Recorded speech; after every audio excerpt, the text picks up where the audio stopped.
Okay, so get this. Today's deep dive. It involves a police escort at Walmart, a SpongeBob connection, and a family, get this, rejecting millions. Intrigued.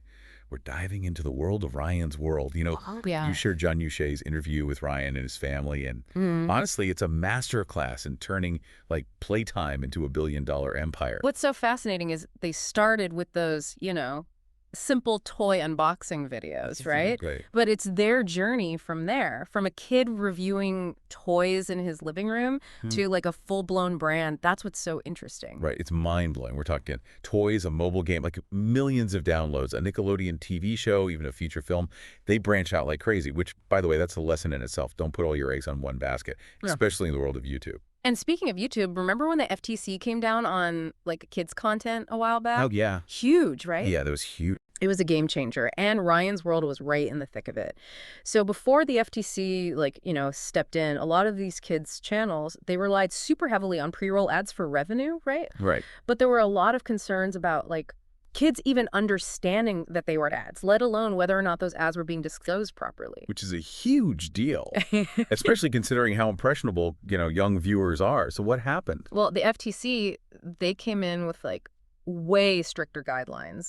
And those, super lucrative pre-roll ads on kids' content, Yeah. gone. Poof! Wow. Vanished practically overnight. Wow, that's intense. So how did they handle such a major, shift? Did they panic? Well, this is where I think you see, the family's business acumen shining through, right? They were Okay. already starting to diversify. They kind of saw these FTC regulations on the horizon, and they proactively built their brand beyond YouTube. That foresight probably saved them. It's like they knew relying solely on YouTube, even with its massive reach, was risky. So they partnered with, Pocket.Watch to Yeah. create Ryan's World toys, clothing, the whole shebang. Exactly. They took a page right out of the Disney playbook, going from screen to store shelves. And get this, the president of Pocket.Watch, they actually compared Ryan's World to SpongeBob SquarePants. Oh, wow. Building a world around iconic characters that resonate with kids and then expanding that world across different platforms, that's the winning formula. Okay, but this is where it gets wild. Imagine being 4 years old and needing a police escort at Walmart. That happened to Ryan.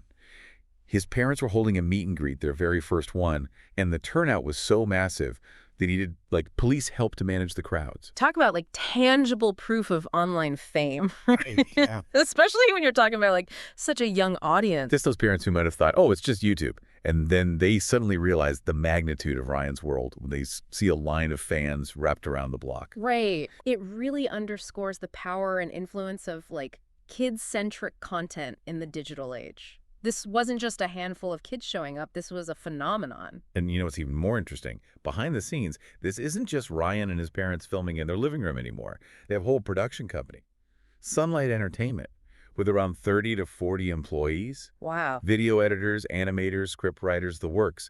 They're creating a massive amount of content. And turning it out consistently, something like 10 to 20 videos per week. Imagine the logistics of that. Seriously. And remember, they didn't start with a team of 40. Ryan's dad was an engineer, making a good living, around $100,000 a year. Yeah. His mom was a teacher. These were stable jobs. And back then, YouTube wasn't seen as a real career. Right. It was a huge leap of faith, especially when their bosses were raising eyebrows and questioning their choices. But you can tell they saw the potential, that unique connection Ryan had with his audience. And thank goodness they took that risk. It wasn't long before they were making more in a month on YouTube than in an entire year at their jobs. It's wild, right? Going from a comfortable income to making more in a month than a year. Talk about a roller coaster. Yeah, it really puts into perspective how quickly things can change in the digital world. But it sounds like, they made some really savvy moves early on by diversifying their income, especially with those FTC regulations on the horizon. Absolutely. And a great example of that is their approach to sponsorships. They're incredibly selective. It's not just about slapping any brand on their videos for a quick buck. They talk about always asking themselves, does this align with our values? Is this something Ryan would genuinely enjoy? Right. Which is huge, especially with kids marketing, right? Yeah, it is a huge deal. And they've even turned down multi-million-dollar deals because the brand wasn't the right fit. That says a lot about their commitment to authenticity, I think. It does, and it's that authenticity that resonates with their audience, right? Yeah. You can tell they're not just pushing products.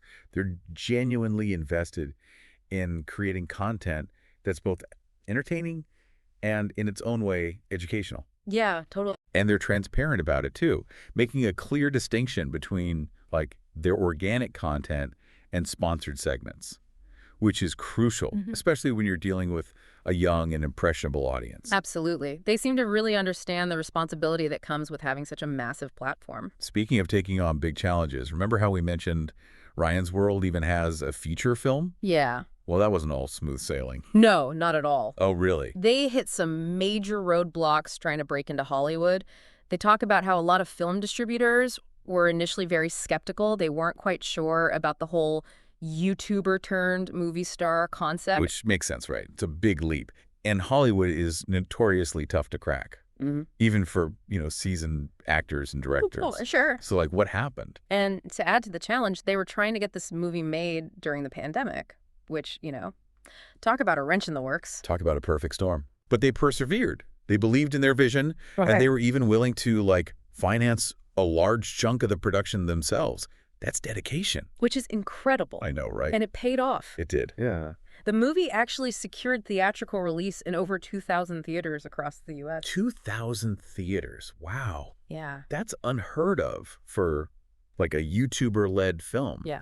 This wasn't just a win for Ryan's World. It was a win for, the entire influencer community. They challenged Hollywood's, like, perception of digital creators. Totally. It really set a precedent, kind of opening doors for other creators to explore those longer form narratives and break free from the constraints of, like, those shorter videos. Yeah, yeah.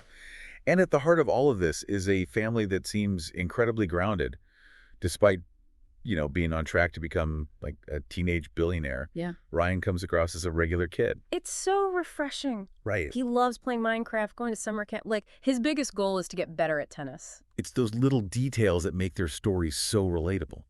It reminds us that behind the brand and the, billions of views, there's a family trying to navigate the extraordinary. Yeah. While still holding on to the ordinary. And that's largely due to his parents' parenting style. They're not pushing him to be a star. They're letting him be a kid. They even prioritized his education to the point that they moved the entire family from Texas to Hawaii to find a school environment that they felt was, the best fit for him. Wow. Yeah. That's a huge decision, uprooting your whole life for your child's education.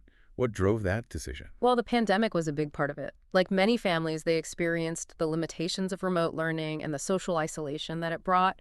And they wanted Ryan to have those in-person interactions with peers, to experience life beyond the screen. Which is incredibly commendable, considering how much their business relies on those screens. But it shows, where their priorities lie. Family first. Yeah, definitely. They're focused on building a future for their family, and that includes making sure Ryan is equipped for whatever path he chooses, whether it involves YouTube or not. Which is a really refreshing perspective in an industry that's, often associated with fleeting fame and pressure. They seem to be playing the long game, both in business and in life. It's amazing how they're thinking ahead like that. Not just about Ryan's future, but, their whole family's. Right. They're setting up trust funds, managing assets, thinking long-term about how the wealth they've generated can support, all their children's dreams. That's some serious financial planning. The kind that, honestly, most adults could learn a thing or two about. Right. They're not shying away from, like, the responsibility that comes with this level of success. And you know what really struck me? They said if Ryan came to them tomorrow and said, you know what, I want to be a teacher like mom, or I want to be an engineer like dad, they would be totally supportive. Wow, that's incredible. It really shows their priority is, Ryan's happiness, his well-being, the YouTube empire, as impressive as it is, comes second to that. It's a good reminder that success doesn't have to come at the cost of what truly matters, right? Right. They're finding a balance between, like, nurturing his talent, building a business, and protecting his childhood. Which, let's be honest, that's not something we often see with child stars, is it? It's usually one extreme or the other. You're right, it's refreshing. Yeah. But they're constantly evaluating, asking themselves, is this too much? Does Ryan need a break? Are we prioritizing the right things? And they're not afraid to say no, even to those, like, million-dollar opportunities. That's a really powerful message. Staying true to your values, even when you're faced with, like, immense pressure. It sounds like Ryan is learning those lessons firsthand, too. Oh, absolutely. He talked about how his mom instilled this perseverance in him, this never give up attitude. And his dad, honesty, doing the right thing, those are the values he emphasizes. And it's not just talk, right? It seems like Ryan has truly internalized it all. Remember, his biggest goal right now is to get better at tennis. Yeah, it's great. Not subscribers, not views, but improving his tennis game. It's such a normal kid goal. It is. Like, it's a good reminder that even amidst the extraordinary, it's those ordinary moments, those everyday lessons that shape us. So what's the takeaway from all of this? I think Ryan's world is more than just, YouTube fame Hmm? or entrepreneurial success even. It's about family, adaptability, and staying grounded when the world is trying to sweep you off your feet. Right. Yeah, It makes you think. If they can build an empire while holding on to their values, maybe we can all, strive for that kind of balance in our own lives. absolutely. Yeah. It's inspiring, honestly. But, as Ryan gets older, he becomes a teenager, starts making his own decisions. It'll be really interesting to see how his vision for Ryan's world might evolve. Right. Yeah. Will he take the reins? Will he step back? Or will he maybe even, forge a completely new path? Oh. It's a story that's far from over. And I, for one, am excited to see what the next chapter holds. Me too. Me too. This family has shown us that it's possible to achieve incredible things while, staying true to yourself and those you love. And that's a powerful lesson for all of us.